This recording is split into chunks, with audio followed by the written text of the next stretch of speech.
Debate വിത്ത് സ്മൃതി പരുത്തിക്കാട്. 98-ൽ പാലക്കാട് നടന്ന CPM സംസ്ഥാന സമ്മേളനമാണ് വെട്ടിനിരത്തൽ എന്ന വാക്ക് മലയാളത്തിൽ സുപരിചിതമാക്കിയത്. വിഭാഗീയ കാലത്ത് മലപ്പുറം സമ്മേളനവും കോട്ടയം സമ്മേളനവും ആലപ്പുഴ സമ്മേളനവുമെല്ലാം സംഭവബഹുലമായി. കൊല്ലത്ത് സമ്മേളനം അവസാനിച്ചപ്പോൾ വിഭാഗീയതയുടെ ബാക്കി പത്രവും എതിർശബ്ദവും ഇല്ല എന്നു കരുതിയതാണ്. എന്നാൽ പതിവില്ലാത്ത വിധം ചില പാർട്ടി കേഡർമാരിൽ നിന്നും മുറുമുറുപ്പുയരുന്നതും സമ്മേളന പിറ്റേന്നത്തെ കാഴ്ചയാവുകയാണ്. ചെഗുവേരയുടെ വാചകം പങ്കുവച്ച കണ്ണൂരിലെ നേതാവ് തുറന്നു പറയുന്നു സ്ത്രീ പ്രാതിനിധ്യം പോരായെന്ന്. പത്തനംതിട്ടയിലെ മുതിർന്ന നേതാവ് പറയുന്നു സംഘടനാ പ്രവർത്തനം നടത്തുന്നവരെയും പരിഗണിക്കണമെന്ന്. 98-ൽ സംസ്ഥാന കമ്മിറ്റിയിലെത്തിയ P. ജയരാജൻ ഇപ്പോഴും അവിടെ തന്നെ തുടരുകയാണ്. കൊല്ലത്തെ തൊഴിലാളികളെ സംഘടിപ്പിച്ച് വളർന്ന മേഴ്സിക്കുട്ടിയമ്മ ഇന്നും സംസ്ഥാന കമ്മിറ്റി അംഗം മാത്രമാണ്. ചോദ്യം ഇതാണ്, പൊട്ടലും ചിറ്റലും പുറത്തേക്കോ? ചർച്ചയിൽ കോൺഗ്രസ് സഹയാത്രികൻ N. ശ്രീകുമാർ, M. ജയചന്ദ്രൻ ഇടത് നിരീക്ഷകൻ, A. സജീവൻ രാഷ്ട്രീയ നിരീക്ഷകൻ, NV ബാലകൃഷ്ണൻ രാഷ്ട്രീയ നിരീക്ഷകൻ എന്നിവരാണ്. ഞാൻ ആദ്യം ശ്രീ ജയേന്ദ്രനിലേക്ക് പോകുന്നു. ശ്രീ ജയേന്ദ്രൻ, ഈ കൊല്ലം സമ്മേളനത്തിൽ ഒരു എതിർ ശബ്ദങ്ങളുമില്ല എന്ന രൂപത്തിലാണ് സമ്മേളനത്തിൻ്റെ അവസാന ദിവസം വിലയിരുത്തലുകൾ ഉണ്ടായത്. പക്ഷേ പിന്നീട് വന്നിരിക്കുന്ന പ്രതികരണങ്ങൾ സൂചിപ്പിക്കുന്നത് എന്താണ്? വിഭാഗീയത എന്ന വാക്ക് ഇവിടെ ഉപയോഗിക്കാനാകില്ല, പക്ഷേ ചില മുറുമുറുക്കലുകളുണ്ട്, ചില അപശബ്ദങ്ങളുണ്ട്. ഈ അപശബ്ദങ്ങൾക്കൊക്കെ അടിസ്ഥാനമുണ്ടോ ശ്രീ ജയേന്ദ്രൻ? അല്ല, ഇത് കേരളത്തിലെ CPIM-ൽ ഉണ്ടായിരുന്ന വിഭാഗീയതയുമായി വിദൂരമായി പോലും സാമ്യമില്ലാത്ത കാര്യങ്ങളാണ് സ്മൃതി ഇപ്പോൾ ചോദിച്ച ഈ പ്രശ്നങ്ങളാകെ തന്നെ. അതൊന്നും വിഭാഗീയതയുടെ ഏതെങ്കിലും തരത്തിലുള്ള എലമെന്റ്സുമായി ബന്ധമില്ലാത്തവയാണ്. അതൊക്കെയും അത് ബന്ധപ്പെട്ട എല്ലാവർക്കും അറിയുകയും ചെയ്യാം. പക്ഷേ ഈ പറഞ്ഞതുപോലെ ചില താല്പര്യങ്ങൾ അല്ലെങ്കിൽ താല്പര്യമില്ലായ്മകൾ ഒക്കെ അതിൻ്റെ പുറകിലുണ്ടാവാം. അതൊന്നും ശ്രദ്ധിക്കേണ്ട കാര്യമില്ല. ഏത് പാർട്ടിയിലാണെങ്കിലും ഇത്തരത്തിലുള്ള കാര്യങ്ങളുണ്ടാവും. CPM-ലാവുമ്പോഴേക്ക് അങ്ങനെ ഒരാൾ പോലും അത്തരത്തിൽ ഒരു വിയോജിപ്പ് പറഞ്ഞാൽ അത് പെട്ടെന്ന് മാധ്യമ ശ്രദ്ധ നേടുന്ന സ്വഭാവമുള്ളതുകൊണ്ട് അത് കൂടുതൽ ചർച്ച ചെയ്യപ്പെടുകയും ചെയ്തേക്കാം. അതിലൊന്നും തെറ്റുണ്ടെന്ന് എനിക്ക് തോന്നുന്നില്ല. മാധ്യമങ്ങൾ ചർച്ചയ്ക്ക് എടുക്കുന്നതിലും തെറ്റില്ല. പക്ഷേ അതൊക്കെ എങ്ങനെയാണ് ജനാധിപത്യപരമായി പ്രവർത്തിക്കുന്ന ഒരു സമൂഹത്തിൽ, ആ സമൂഹത്തിൽ നിലനിൽക്കുന്ന ഒരു പാർട്ടിയിൽ ഇംപ്ലിമെന്റ് ചെയ്യാൻ കഴിയുക എന്നുള്ളത് ആ പാർട്ടി നേതൃത്വം തന്നെയാണ് തീരുമാനിക്കുന്നത് ആത്യന്തികമായി. അതിൻ്റെ അകത്ത് വിയോജിപ്പുള്ളവർക്ക് ആ വിയോജിപ്പ് സ്വന്തം ഘടകങ്ങൾ പറയാനുള്ള സ്വാതന്ത്ര്യമുള്ള പാർട്ടിയാണ് CPIM. ഈ പറഞ്ഞ ആരും തന്നെ വിയോജിപ്പുകൾ എവിടെയെങ്കിലും പറഞ്ഞിട്ടുള്ളതായിട്ട് ഞാൻ മനസ്സിലാക്കിയിട്ടില്ല. തനിക്ക് അതൃപ്തിയുണ്ട് എന്ന് വരെ പറഞ്ഞിട്ടുള്ളതായിട്ട് കേൾക്കുന്നുണ്ടെങ്കിലും അതൊന്നും ഇപ്പം അവരോട് നേരിട്ട് ചോദിക്കുമ്പോൾ ഞാൻ പലരോടും ചോദിച്ചു, അങ്ങനെ പറഞ്ഞ ആൾക്കാരോട്, ഞാൻ അങ്ങനെ അതൃപ്തി ഉണ്ടെന്ന് പറഞ്ഞിട്ടില്ല എന്നാണ് അത്തരം ആൾക്കാർ എന്നോട് പറഞ്ഞത്. അങ്ങനെ പറയപ്പെട്ട ആൾക്കാർ പറഞ്ഞത്. പക്ഷേ വിയോജിപ്പുകൾ ഉണ്ടാവാം, വിമർശനങ്ങളും ഉണ്ടാവാം. അത് ഉണ്ടാവണമല്ലോ, അല്ലെങ്കിൽ പിന്നെ ഈ നിർജീവമായ പാർട്ടിയായി പോവില്ലേ? അപ്പൊ അതുകൊണ്ട് അതിനെ ആ തരത്തിലാണ് ഞാൻ കാണുന്നത്.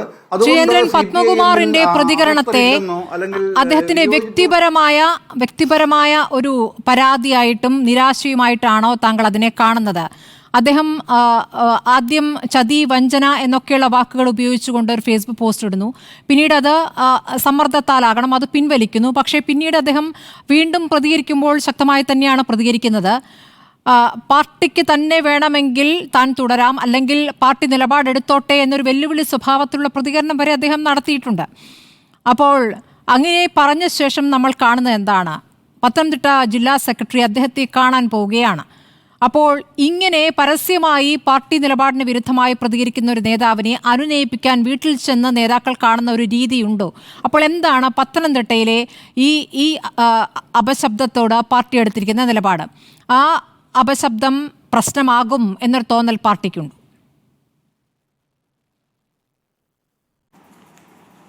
അങ്ങനെയല്ല സ്മൃതി. ഒരു കാരണവശാലും പത്മകുമാറിനെ അനുനയിപ്പിക്കാനാണ് രാജു എബ്രഹാം പോയതെന്ന് ഞാൻ കരുതുന്നതേയില്ല.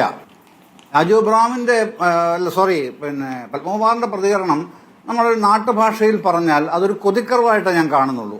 അതിന്റെ അപ്പുറത്തേക്ക് യാതൊന്നും ഇല്ല അതിൻ്റെ അകത്ത്. എന്താണ് ആ നേതാവിന് പാർട്ടി കൊടുക്കാത്തതായിട്ടുള്ളത്? 30ാമത്തെ വയസ്സിൽ MLA ആക്കിയതോ? അതിനുശേഷം സുദീർഘമായ കാലം ജില്ലാ സെക്രട്ടേറിയറ്റ് അംഗമായിരുന്നതോ? അതിനുശേഷം തിരുവിതാംകൂർ ദേവസ്വം ബോർഡ് പ്രസിഡന്റ് ആക്കിയതോ? അപ്പോൾ സംസ്ഥാന കമ്മിറ്റിയിലേക്ക് വന്നില്ല, അല്ലെങ്കിൽ തന്നെ പരിഗണിച്ചില്ല എന്നതുകൊണ്ട് ചതിച്ചു, വഞ്ചിച്ചു. ഇതൊക്കെ ആര് ചതിച്ചു? പാർട്ടി ചതിച്ചോ? പാർട്ടി വഞ്ചിച്ചോ? അപ്പൊ ഇത്രയും മാക്സിമം ആണ് കേട്ടോ. എന്റെ അഭിപ്രായത്തിൽ പത്മകുമാറിന് കൊടുത്തത് മാക്സിമം ആണ്. പക്ഷേ ശ്രീജേന്ദ്രൻ, അദ്ദേഹം പറയുന്ന ഒരു കാര്യത്തോടുള്ള താങ്കളുടെ അഭിപ്രായം എനിക്ക് അറിയേണ്ടതുണ്ട്. സംഘടനാ പ്രവർത്തനം നടത്തി വരുന്നവരാണ് ഇപ്പോൾ യുവാക്കളാണ്. ഈ സംസ്ഥാന കമ്മിറ്റിയിലേക്ക് വന്നിരിക്കുന്ന യുവാക്കളുടെ കാര്യത്തിലായാലും അവർ പാർട്ടിയിൽ സംഘടനാ പ്രവർത്തനം നടത്തുന്നവരാണ്. അങ്ങനെ സംഘടനാ പ്രവർത്തനത്തിന്റെ യാതൊരു പ്രവർത്തനം ആ രൂപത്തിൽ നടത്താതെ പാർലമെന്ററി രീതിയിൽ മാത്രം എത്തുന്ന ഒരു നേതാവിനെ ക്ഷണിതാവാക്കുന്നു എന്നുള്ളതാണല്ലോ അദ്ദേഹത്തിന്റെ പരാതിയെ പറഞ്ഞത്. വീണ ജോർജുമായി ബന്ധപ്പെട്ടാണ് അദ്ദേഹത്തിന്റെ പ്രശ്നം. അതിനെ എങ്ങനെയാണ് താങ്കൾ കാണുന്നത്? അല്ല, CPM ഇതുമായി ബന്ധപ്പെട്ട് സുദീർഘമായ ചരിത്രമുണ്ട് സ്മൃതി. പിന്നെ അത് നമുക്കാർക്കും അറിയാത്തതുമല്ല. പക്ഷേ പല ചർച്ചകളിലും അത് വേണ്ടത്ര ഗൗരവത്തോടെ പരിഗണിക്കാഞ്ഞിട്ടാണെന്നാണ് എൻ്റെ അഭിപ്രായം. കാരണം 1991 അതിൻ്റെ ഒരു മാനദണ്ഡമായിട്ട് പറയേണ്ടത്. 91 VS ആണെന്ന് പാർട്ടി സെക്രട്ടറി. അന്ന് ഒരു പുതിയ തീസിസ് കൊണ്ടുവരികയാണ് പാർട്ടിക്കുള്ളിൽ. പാർട്ടി സെക്രട്ടറിയാണ് കൊണ്ടുവരുന്നത്. പാർലമെന്ററി രംഗത്തുള്ളവർ സംഘടനാ രംഗത്തേക്കും സംഘടനാ രംഗത്തുള്ളവർ പാർലമെന്റ് രംഗത്തേക്കും മാറണം എന്ന് തീരുമാനിച്ചിട്ട് അതിന്റെ ഭാഗമായി അന്ന് ജില്ലാ കൗൺസിലുകൾ ഇലക്ഷനിൽ 14-ൽ 13 മലപ്പുറം ഒഴികെ ബാക്കി മുഴുവൻ ജില്ലാ കൗൺസിലുകളും LDF നേടി. ആ പശ്ചാത്തലത്തിലാണ് പുതിയ സിദ്ധാന്തം വരുന്നത്. അതിന്റെ ഭാഗമായി പാർട്ടി അംഗീകരിച്ചതിന് ശേഷം ഒരു വർഷം കൂടെ ബാക്കിയുണ്ടായിരുന്ന നായനാർ ഗവൺമെന്റിനെ കൊണ്ട് രാജിവെപ്പിച്ച് നിയമസഭാ തെരഞ്ഞെടുപ്പിലേക്ക് പോവുകയാണ്. പോയി നല്ല മൈലേജാണ് LDFന് അന്നുണ്ടായിരുന്നത്. തീർച്ചയായിട്ടും അന്ന് LDF വീണ്ടും അധികാരത്തിൽ വരുന്ന സാധ്യത വളരെ ശക്തമായിട്ട് നിലനിൽക്കുന്ന കാലവും കൂടെയാണ്. പക്ഷേ ദൗർഭാഗ്യവശാൽ 91 രാജീവ് ഗാന്ധി കൊല്ലപ്പെടുന്ന സാഹചര്യം ഉണ്ടായ ശ്രീപെരുമ്പത്തൂരിൽ വെച്ച്. അതോടുകൂടി മൊത്തം ചിത്രം മറിഞ്ഞു. വലിയ ഭൂരിപക്ഷത്തോടെ കോൺഗ്രസ് ആണ് അധികാരത്തിൽ വന്നത്. പിന്നീട് ആ പാർട്ടി എപ്പോഴും തീരുമാനമോടെ നിൽക്കുകയാണല്ലോ. അപ്പോഴാണ് അടുത്ത വർഷം 92 കോഴിക്കോട് വെച്ച് നായനാർ പാർട്ടി സെക്രട്ടറി ആവുന്നത്. വിഭാഗീയതയുടെ പുതിയൊരു അംഗം തുടങ്ങുന്നതും അവിടുന്നാണല്ലോ. പിന്നെ സുദീർഘമായ ചരിത്രം വേറെ ഉണ്ട്. അപ്പോൾ ഈ സംഘടനാ രംഗത്തുള്ളവർ പാർലമെന്റ് രംഗത്തേക്കും പാർലമെന്റ് രംഗത്തുള്ളവർ സംഘടനാ രംഗത്തേക്കും എന്നൊരു സിദ്ധാന്തം തന്നെ അവതരിപ്പിച്ച് നടപ്പാക്കി എടുക്കുകയായിരുന്നു അന്ന് പാർട്ടിയിൽ. അപ്പോൾ അതിനുശേഷം പിന്നീട് ഒരുപാട് അടിയൊഴുക്കുകളുണ്ടായി, തീരുമാനങ്ങളും നടപടികളും ഒരുപാടുണ്ട്, എല്ലാം നമുക്കെല്ലാം അറിയുന്നതാണ്. അതിലേക്കൊന്നും പോകേണ്ട സമയമല്ല, ഇപ്പോൾ സമയവുമില്ല, കാര്യവുമില്ല. അപ്പോൾ ഇപ്പോൾ പാർട്ടി എന്നുള്ള നിലയിൽ വീണ ജോർജിനെ MLA ആക്കിയതിനു ശേഷം ഏരിയ കമ്മിറ്റി അംഗമായി, അതിനുശേഷം ജില്ലാ കമ്മിറ്റി അംഗമായി, ഇത്തവണ പാർട്ടിയിലേക്ക് ക്ഷണിതാവായിട്ട് എടുക്കുകയും ചെയ്തു. ഇതാണ് സംഭവിച്ചത്.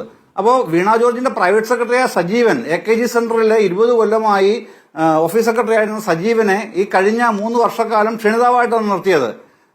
വീണ ജോർജിന്റെ PS കൂടെയാണ്. ആ സജീവനെ ഇപ്പോഴാണ് സ്ഥിരം ക്ഷണിതാവെന്നുള്ള ആ പദവി മാറ്റി സ്ഥിരാംഗമാക്കുന്നത് സംസ്ഥാന കമ്മിറ്റിയിൽ. സംഘടനാപരമായി എന്ത് ചെയ്യണം, ആൾക്കാരെ എങ്ങനെയാണ് സഖാക്കളെ ഡിപ്ലോയ് ചെയ്യേണ്ടത് എന്ന് തീരുമാനിക്കാനുള്ള അവകാശം ആ പാർട്ടിക്കാണല്ലോ. അല്ലെങ്കിൽ ഈ പറഞ്ഞതുപോലെ ഒരു പുതിയ ചർച്ച പാർട്ടിയുടെ ഏതെങ്കിലും ഫോറത്തിൽ, ഞാൻ പറയുന്നത് സ്റ്റേറ്റ് കമ്മിറ്റിയിൽ നിന്നല്ല, ഇതിനു മുമ്പോ ഇനി അതിന് ശേഷമോ ഒക്കെ കൊണ്ടുവരണം. എന്നിട്ട് അത് ചർച്ചയാക്കി പാർട്ടി തീരുമാനമായിട്ട് വരണം. അതല്ലാതെ ഒറ്റയ്ക്കൊരു പത്മകുമാർ മാറുമെന്ന് പറഞ്ഞുകൊണ്ട് ഞാൻ അതാണ് പറഞ്ഞത്, ആദ്യം പറഞ്ഞത് കൊതിക്കറവെന്ന് പറഞ്ഞത്. അതിന്റെ അപ്പുറത്തേക്ക് അതിന് യാതൊരു പ്രാധാന്യവുമില്ല. അതുകൊണ്ട് തന്നെ നടപടിയിലേക്കാണ് പോകാൻ കഴിയില്ല. ആരാ മേഴ്സിക്കുട്ടിയുടെ കാര്യത്തിലോ? മേഴ്സിക്കുട്ടിയൊക്കെ അടിയുറച്ച പാർട്ടി നേതാക്കൾ തന്നെയാണ്. അടിയുറച്ച പാർട്ടി നേതാക്കളാണല്ലോ അവർ. അവരെ സംബന്ധിച്ചൊന്നും ഒരു തർക്കത്തിന് അവകാശമേ ഇല്ല. ഇപ്പോൾ അവരെ സെക്രട്ടേറിയറ്റിലേക്ക് എടുത്തില്ല എന്നുള്ളതാണ് താങ്കൾ ഉദ്ദേശിക്കുന്നത് എനിക്ക് മനസ്സിലായി. പി ജയരാജന്റെ കാര്യം അതുപോലെ തന്നെ സെക്രട്ടേറിയറ്റിലേക്ക് എടുത്തില്ല എന്നുള്ളതാണ് മനസ്സിലായി. അതൊക്കെ ഉണ്ട്. അത്തരത്തിലുള്ള പരിഭവങ്ങളൊക്കെ അവിടെ നിൽക്കുന്നുണ്ട്. അവർക്കാർക്കും പരിഭവമില്ല എന്ന് ഞാൻ പറയില്ല, ഉണ്ട്. പക്ഷേ അവരെ സംബന്ധിച്ച് അവരെ സെക്രട്ടേറിയറ്റിലേക്ക് എടുക്കണമോ വേണ്ടോ എന്ന് തീരുമാനിക്കുന്ന പാർട്ടി സ്റ്റേറ്റ് ലീഡർഷിപ്പാണ്. ആ ലീഡർഷിപ്പ് ഇങ്ങനെയാണ് തീരുമാനിച്ചത്. അത് ഉൾക്കൊണ്ടവരാണ് മേഴ്സിക്കുട്ടിയമ്മയും പി ജയരാജനും ഒക്കെ.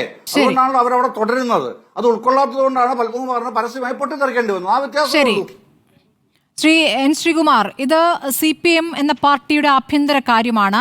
പക്ഷേ ആ പാർട്ടിയിൽ എല്ലാം ഒരുമിച്ചെടുത്ത തീരുമാനം ഒരു തരത്തിലുള്ള ഭിന്നതകളുമില്ല എന്ന രൂപത്തിൽ പര്യവസാനിച്ച ശേഷം പുറത്തേക്ക് വരുന്ന പ്രതികരണങ്ങൾ, ഇതിപ്പോൾ ഓരോ നേതാക്കളുടെ വിഷയമെടുത്താൽ ഓരോ രൂപത്തിലാണ് എന്ന് കാണുകയും ചെയ്യാം.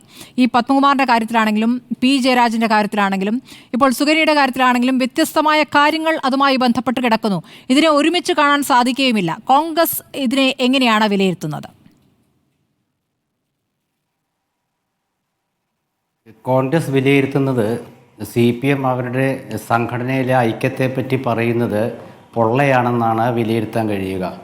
കാരണം ഇന്ന് നമ്മുടെ CPMലെ അസംതൃപ്തരായ നേതാക്കൾക്ക് അവരുടെ അഭിപ്രായം പറയണമെങ്കിൽ സാമൂഹ്യ മാധ്യമങ്ങൾ വേണമെന്നായിരിക്കുന്നു.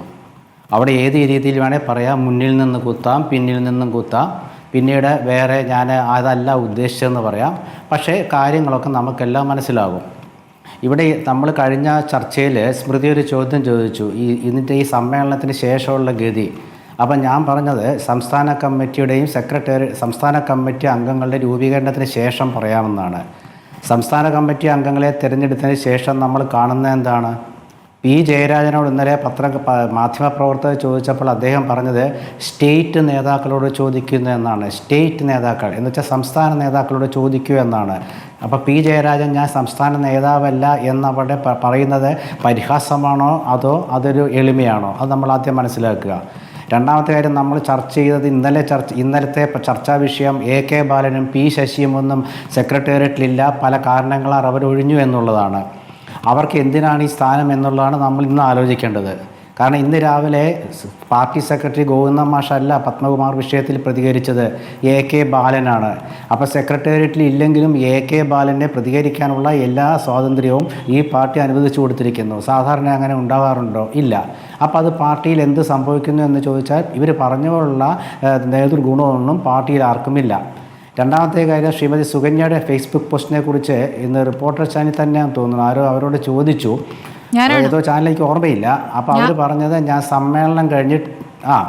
സമ്മേളനം കഴിഞ്ഞ് ട്രെയിനിൽ വരുമ്പോൾ ആ ഫേസ്ബുക്കിൽ ഞാൻ അത് എൻ്റെ സ്റ്റാറ്റസ് മാറ്റിയെന്നാണ് പറഞ്ഞത്. അപ്പോൾ സമ്മേളനം കഴിഞ്ഞ് ട്രെയിനിൽ യാത്ര ചെയ്യുമ്പോൾ അവർക്കങ്ങനെ ചെഗുവേരയുടെ ആ ഒരു പ്രസംഗത്തിൻ്റെ വരികൾ ഇടണമെന്നുണ്ടെങ്കിൽ അവർ സമ്മേളനം കഴിഞ്ഞ് വരുമ്പോൾ അവരുടെ മനസ്സിലുണ്ടായിട്ടുള്ള മാനസിക വ്യഥയാണത് വ്യക്തമാക്കുന്നത്.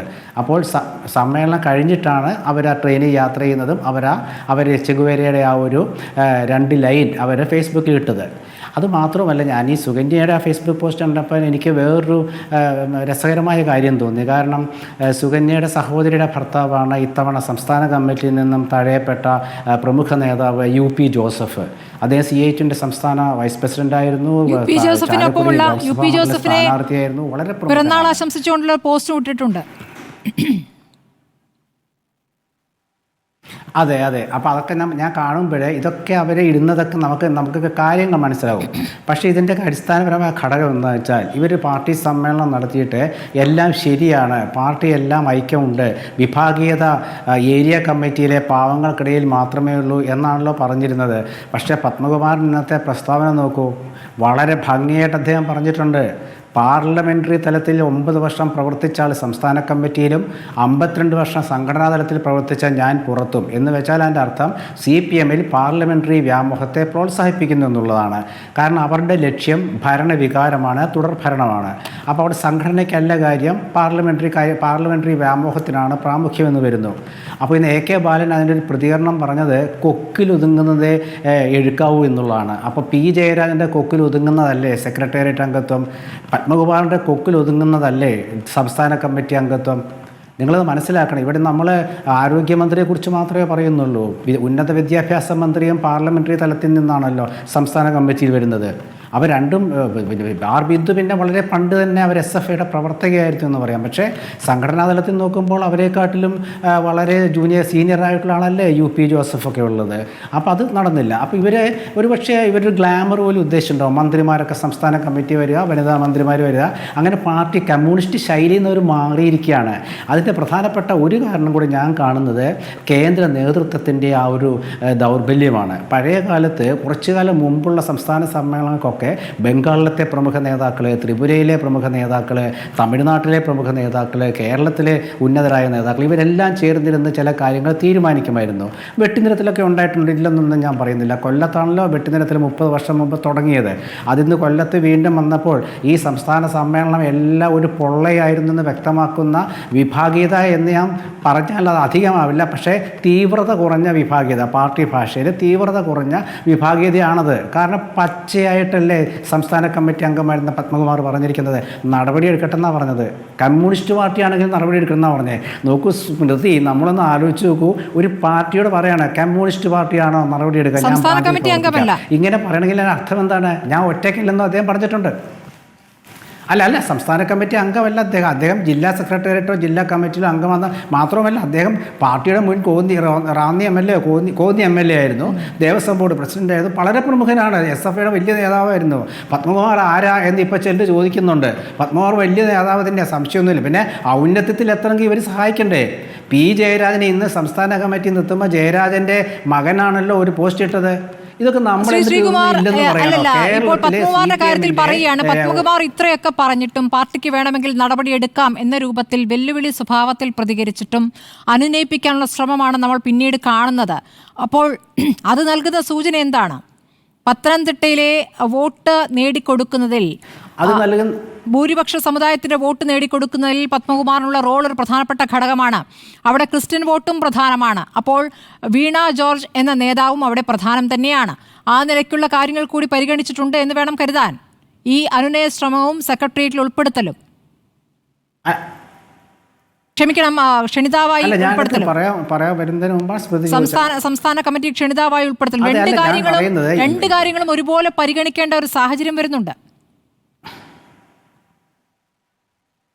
അല്ല, അദ്ദേഹം പറഞ്ഞത് കമ്മ്യൂണിസ്റ്റ്, അതായത് ഞാനത് അതുകൊണ്ടാണ് പറഞ്ഞു വന്നത്, പത്തനംതിട്ട പോലെയുള്ള ഒരു ജില്ലയിൽ നമ്മുടെ പത്മകുമാറിൻ്റെ അദ്ദേഹത്തിൻ്റെ മുൻകാല പ്രവർത്തന പാരമ്പര്യവും അദ്ദേഹം ശബരിമല തിരുവിതാംകൂർ ദേവസ്വം ബോർഡ് പ്രസിഡൻ്റ് ആയിരിക്കെ അദ്ദേഹം അയ്യപ്പനെ കുറിച്ച് പറഞ്ഞ കാര്യങ്ങളും അവിടുത്തെ ഭൂരിപക്ഷ സമുദായം ഒക്കെ പാർട്ടി എന്ന് വെച്ചാൽ ഇന്നിപ്പോൾ പരിഗണന സമുദായമൊക്കെ നോക്കുന്നതാണെന്നൊക്കെ എല്ലാവർക്കും കൃത്യമായിട്ട് അറിയുന്ന കാര്യമാണ്. അപ്പോൾ അതിലേക്ക് നമ്മൾ പോകേണ്ട കാര്യമില്ല. അല്ലാണ്ട് അതൊക്കെ ഒരു വ്യക്തിപരമായിട്ടൊക്കെ പറയേണ്ടി വരും. അതിലേക്ക് ഞാൻ പോകുന്നില്ല. ഞാൻ പറഞ്ഞ അല്ലാതെ തന്നെ സംഘടന ദൗർബല്യം സംസ്ഥാന സമ്മേളനത്തിൽ പ്രകടമായില്ലേ? അത് ഞാൻ പറയുന്നത് ഇത്രയേ ഉള്ളൂ. കേരളത്തിലെ ഇപ്പോൾ കണ്ണൂരിൽ നിന്ന് എന്തുകൊണ്ടാണ് കൂടുതൽ നേതാക്കൾ വന്നതെന്ന് വെച്ചപ്പോൾ AK ബാലൻ്റെ മറുപടി, ഞാൻ ഈ AK ബാലൻ്റെ മറുപടി എന്ന് പറയാൻ കാരണം ഇന്ന് ഔദ്യോഗികമായിട്ട് പ്രതികരിച്ചത് AK ബാലൻ മാത്രമേ ഉള്ളൂ, പാർട്ടി സെക്രട്ടറി അല്ല. അതാണ് നമ്മൾ മനസ്സിലാക്കേണ്ട. ഒരു പാർട്ടിയുടെ സംസ്ഥാന സമ്മേളനം കഴിഞ്ഞിട്ട് പിറ്റേന്ന് ഗോവിന്ദ മാഷിൻ്റെ പത്രസമ്മേളനം ഞാനിന്ന് പ്രതീക്ഷിച്ചതാണ്. കാരണം സമ്മേളന വിജയത്തെക്കുറിച്ചുള്ള അതുണ്ടായില്ല. പകരം AK ബാലൻ പറഞ്ഞത് കൊക്കിലൊതുങ്ങുന്ന എടുക്കാവൂ. P. ജയരാജനോടാണ് പറഞ്ഞത് കേട്ടോ, കൊക്കിലൊതുങ്ങുന്ന എടുക്കാവൂന്ന്. അപ്പോൾ അങ്ങനെ വരുമ്പോൾ ഞാൻ പറയുന്നത് കണ്ണൂരിലുള്ളവർ എന്താ കൂടുതലെന്ന് വെച്ചപ്പോൾ കേഡർ സ്വഭാവം കൂടുതലുള്ള പാർട്ടി കണ്ണൂരാണെന്നാണ് പറഞ്ഞത്. അപ്പോൾ നമ്മളിവിടെ ആലോചിക്കേണ്ടത് ഈ ADM നവീൻ ബാബുവിൻ്റെ പ്രശ്നം വന്നപ്പോൾ പത്തനംതിട്ട പാർട്ടിയുടെ ജില്ലാ കമ്മിറ്റിയൊക്കെ എടുത്ത തീരുമാനം വേറെയായിരുന്നു. എങ്കിൽ പിന്നെ നിങ്ങൾ നവീൻ ബാബുവിൻ്റെ ഒപ്പം തന്നെ നിന്നോ, ആ കുടുംബത്തിനൊപ്പം നിന്നോ എന്നൊരു സൂചനയൊക്കെ കൊടുക്കുന്നുണ്ടോ നമുക്കറിയില്ല. എന്തായാലും ഒരു കാര്യം വ്യക്തമാണ്, കേന്ദ്ര നേതൃത്വത്തിൻ്റെ ദൗർബല്യവും സംസ്ഥാന നേതൃത്വം ഒരു വിഭാഗത്തിൻ്റെ പിടിയിലായതുമാണ് ഈ പ്രശ്നത്തിന് കാരണം. പക്ഷേ ഇതിവിടെ തീർന്നാൽ ആ പാർട്ടിക്ക് നല്ലതാണ്. കാരണം എന്ന് വെച്ചാൽ ഒരു കാര്യത്തിൽ ഞാൻ വളരെ വ്യക്തമായിട്ട് പറയാം, പാർട്ടിയുടെ സംഘടനാ ബലത്തെക്കുറിച്ചൊന്നും ആർക്കും സംശയമില്ല. പക്ഷേ അത് നീറിപ്പുകയുന്ന ഒരു സംഘടനയാണ്. പഴയ കാലത്ത് വിഭാഗീയത പുറത്തേക്ക് വന്നിരുന്നു ഉള്ളത്. ഇപ്പോൾ VS അച്യുതാനന്ദനൊക്കെ ഇറങ്ങിപ്പോയി പരസ്യമായിരുന്നു. ഇപ്പോൾ അതല്ല, ഇപ്പം നീറിപ്പോവുകയാണ്. അപ്പോൾ ഇങ്ങനെ ഓരോ ഫേസ്ബുക്ക് പോസ്റ്റുകൾ ഓരോ ദിവസം വരുമ്പോഴും അത് പാർട്ടിയിലത്തെ ഇപ്പോഴത്തെ അവസ്ഥയാണ് സൂചിപ്പിക്കുന്നത്. അങ്ങനെ വരുമ്പോൾ ഈ പാർട്ടിയിൽ സംഘടനാ തലത്തിൽ പ്രവർത്തിച്ചവർക്ക് പരിഗണന ഇല്ല എന്നുള്ളതും പാർലമെൻ്ററി തലത്തിൽ പ്രവർത്തിക്കുന്നവർക്കും ഒരുതരം നമ്മുടെ ഇപ്പോഴത്തെ ഒരു പുതിയ തലമുറയുടെ സ്വഭാവം അനുസരിച്ചിട്ട് സോഷ്യൽ മീഡിയയിൽ തിളങ്ങി നിൽക്കുന്നവർക്ക് പ്രാമുഖ്യം കൊടുക്കുകയും ചെയ്യുന്നൊരു തലത്തിലേക്ക് പാർട്ടി മാറുന്നു. ഇത് കമ്മ്യൂണിസ്റ്റ് ശൈലി അല്ല എന്നാണ് നമ്മൾ പറയുന്നത്. അങ്ങനെ കമ്മ്യൂണിസ്റ്റ് ശൈലി അല്ലാത്ത ഒരു തലത്തിലേക്ക് CPM പോകുമ്പോൾ അവിടെ ഉന്നയിക്കപ്പെടുന്ന അവർ ഈ സംസ്ഥാന സമ്മേളനത്തിൽ ചർച്ച ചെയ്ത വിഷയങ്ങളും നമ്മൾ പരിഗണിക്കണം. അത് ഞാൻ കൂടുതൽ സംസാരിക്കുന്നില്ല. കാരണം അവർ മുൻപ് UDF എന്തെല്ലാമാണോ പറഞ്ഞത് അതെല്ലാം അന്ന് തള്ളിക്കളഞ്ഞവർ ഇന്ന് അതെല്ലാം അതേപോലെ സ്വീകരിക്കുമ്പോൾ പാർട്ടി പൊതുവെ എല്ലാം കൊണ്ടും മാറിയിരിക്കുന്നു. പക്ഷേ ഒരു ചെയ്യേണ്ടത് കാര്യം, പാർട്ടിയിൽ ഐക്യമുണ്ടെന്നും പാർട്ടി ഒറ്റക്കെട്ടാണെന്നും പറഞ്ഞ് പാർട്ടി പ്രവർത്തകരെ വഴിതെറ്റിക്കരുത്. കാരണം ഏറ്റവും വലിയ ഉദാഹരണം ഇന്നത്തെ അവരുടെ ഈ നേതാക്കളുടെ ഫേസ്ബുക്ക് പോസ്റ്റാണ്. അത് വളരെ കൃത്യമായിട്ട് അവർ പറഞ്ഞിട്ടുമുണ്ട്. അത് മാത്രമല്ല അതിൻ്റെ സാഹചര്യങ്ങൾ, പത്മകുമാർ പറഞ്ഞ ഒരു കാര്യം കൂടി ഞാൻ പറയാം, പാർട്ടിയിൽ പറഞ്ഞിട്ട് കാര്യമില്ല, അതുകൊണ്ട് പുറത്തു പറഞ്ഞതാണ്. അപ്പോൾ പാർട്ടിക്കുള്ളിലെ കാര്യം പാർട്ടിയിൽ പറയണമെന്ന് കേന്ദ്ര കമ്മിറ്റി അംഗം AK ബാലൻ ഉപദേശിക്കുമ്പോൾ പാർട്ടിയിൽ പറഞ്ഞിട്ട് കാര്യമില്ലെന്ന് ഒരു ജില്ലയിലത്തെ ജില്ലാ സെക്രട്ടേറിയറ്റ് അംഗം പറയുമ്പോൾ ഈ പാർട്ടിക്കുള്ളിൽ പറഞ്ഞാൽ ഒരു കാര്യവുമില്ലെന്ന് പരസ്യമായ ഒരു അറിവ് നമുക്ക് പത്മകുമാർ നൽകിയിരിക്കുന്നു. പിന്നെ ഈ പാർട്ടിയിലെ എന്ത് പറഞ്ഞിട്ടെന്താ കാര്യം? ശരി, ശ്രീ എ സജീവൻ, ഇപ്പോൾ നമ്മൾ പ്രതീക്ഷിച്ചിരുന്ന പലരും ഈ സംസ്ഥാന കമ്മിറ്റിയിലേക്ക് എത്തിയിട്ടില്ല, സെക്രട്ടേറിയറ്റിലേക്ക് എത്തിയിട്ടില്ല. അതിലൊരു പേര് MB രാജേഷിന്റെ പേരാണ്. MB രാജേഷിനെ കഴിഞ്ഞ തവണ 2022 സമ്മേളനത്തിൽ ഈ സെക്രട്ടേറിയറ്റിലേക്ക് എടുക്കാതിരുന്നതിന് കാരണമായി കേട്ടിരുന്നത് അദ്ദേഹം സ്പീക്കറാണ് എന്നുള്ളതായിരുന്നു. പക്ഷേ ഇത്തവണ മാറ്റി നിർത്തലിന് ഒരു കാരണം നമുക്ക് കേൾക്കാനാകുന്നുണ്ടോ? എന്തുകൊണ്ടായിരിക്കാം?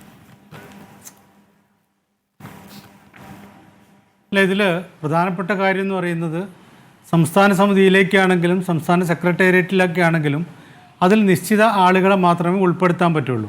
സ്വാഭാവികമായിട്ടും അതിൻ്റെ ന്യായം കണ്ടെത്തേണ്ടത് പാർട്ടി സമ്മേളനമാണ്. പാർട്ടി സമ്മേളനത്തിൽ ആരൊക്കെ, അത് പാർട്ടിയുടെ നേതൃത്വം തന്നെ ആണല്ലോ ഇപ്പോൾ തീർച്ചയായിട്ടും നിർദ്ദേശിക്കുക. അപ്പോൾ ആരൊക്കെ വേണമെന്ന് അവർ തീരുമാനിക്കുന്നതിന് ഓരോരോ കാരണങ്ങളുണ്ടാകാം. വനിതാ പ്രാതിനിധ്യമാവാം, പാർലമെൻ്ററി രംഗത്തുള്ളവരുടെ പ്രാതിനിധ്യമാകാം, ഇങ്ങനെ പല പ്രാതിനിധ്യങ്ങളും അവർക്ക് കൽപ്പിക്കുന്നുണ്ടാകും. യുവാക്കളുടെ പ്രാതിനിധ്യമാവാം. അപ്പോൾ സ്വാഭാവികമായിട്ടും കഴിഞ്ഞ തവണ താങ്കൾ പറഞ്ഞ പോലെ MB രാജേഷ് സീനിയർ ആണെങ്കിൽ പോലും MB രാജേഷ് സ്പീക്കറായി പോയി എന്ന ഒറ്റ കാരണം കൊണ്ടാണ് അദ്ദേഹത്തിന് പാർട്ടി സംസ്ഥാന സെക്രട്ടേറിയറ്റിലേക്ക് വരാൻ പറ്റാതെ പോയത്. അതിൽ അദ്ദേഹത്തെ പരിഗണിച്ചില്ല എന്ന് പറഞ്ഞത്. അദ്ദേഹത്തെക്കാൾ ജൂനിയർ ആയിട്ടുള്ള ആളുകൾ എടുത്തു. റിയാസ് ഉൾപ്പെടെ അങ്ങനെയാണല്ലോ വരുന്നത്. ഇത്തവണ ശരിക്കും അവിടെ പാലക്കാട് ഒരു ഒഴിവുണ്ട്. ബാലൻ ഒഴിയുന്ന സമയത്ത് സ്വാഭാവികമായിട്ടും പരിഗണിക്കപ്പെടേണ്ട ഒരാൾ രാജേഷാണ്. പക്ഷേ അത്തരം കുറേ കാര്യങ്ങളുണ്ട്. പക്ഷേ നമുക്ക് അത് സംഘടനാപരമായിട്ടുള്ള തീരുമാനമാണ് എന്നുള്ളതുകൊണ്ട് എന്തുകൊണ്ടത് ചെയ്തില്ല എന്ന് ചോദിച്ചാൽ ഓരോന്നിനും ന്യായം കണ്ടെത്താൻ പറ്റിയത്. കാരണം ഇതിനെ രണ്ട് രീതിയിലാണ് നമ്മൾ കാണേണ്ടത്. ഒന്ന്, ഇപ്പോൾ ഈ വിമർശിക്കുന്ന ആളുകളെല്ലാം രാജേഷിനെ മാറ്റി വെച്ച് കഴിഞ്ഞാൽ സുകന്യയുടെ കാര്യത്തിലാണെങ്കിലും P ജയരാജൻ്റെ കാര്യത്തിലാണെങ്കിലും പത്മകുമാറിൻ്റെ കാര്യത്തിലാണെങ്കിലും പുറത്ത് നിന്ന് സുധാകരൻ പറയുന്ന കാര്യത്തിലാണെങ്കിലും ഒക്കെ അവർ വിമർശിക്കുന്ന കാര്യങ്ങൾ എല്ലാം ശരിയാണ് എന്ന് നമുക്ക് തീർച്ചയായിട്ടും പറയാൻ പറ്റും. കാരണം ജയരാജനെ പോലുള്ള ഒരാൾ സ്വാഭാവികമാണ്. അദ്ദേഹം അവിടെ പാർട്ടി ഫോറത്തിൽ തന്നെ സമ്മേളനത്തിൽ തന്നെ പറഞ്ഞതായിട്ട് നമ്മൾ പുറത്ത് വാർത്ത വന്നിട്ടുള്ളത്, എനിക്കിതിനോട് യോജിപ്പില്ല, ഈ ലിസ്റ്റിനോട് യോജിപ്പില്ല, എങ്കിലും ഞാൻ വിമർശിക്കുന്നില്ല, എതിർക്കുന്നില്ല എന്ന് പറഞ്ഞു. എന്ന് വെച്ചാൽ അദ്ദേഹം തീർച്ചയായിട്ടും ഈ പാർട്ടി സംസ്ഥാന സെക്രട്ടേറിയറ്റിൽ ഇത്തവണയല്ല അതിന് മുമ്പേ തന്നെ വരാൻ യോഗ്യനാണ്. കാരണം കണ്ണൂരിലെ ജില്ലാ സെക്രട്ടറി ആയിട്ടുള്ള ഒരാൾ സ്വാഭാവികമായിട്ടും സംസ്ഥാന സെക്രട്ടറി ആയിട്ട് ഉയർത്തപ്പെടുക എന്ന് പറയുന്ന ഒരു ചടങ്ങ് പോലെ നടക്കുന്നൊരു കാര്യം. പക്ഷേ ജില്ലാ സെക്രട്ടറി ആയിരുന്നവർ എല്ലാവരും തന്നെ ആ തരത്തിൽ സെക്രട്ടേറിയറ്റിലേക്ക് എത്തിയിട്ടുണ്ട്. അതെ, സെക്രട്ടേറിയറ്റിൽ മാത്രം പാർട്ടി സംസ്ഥാന സെക്രട്ടറി ആയിട്ടുമുണ്ട്.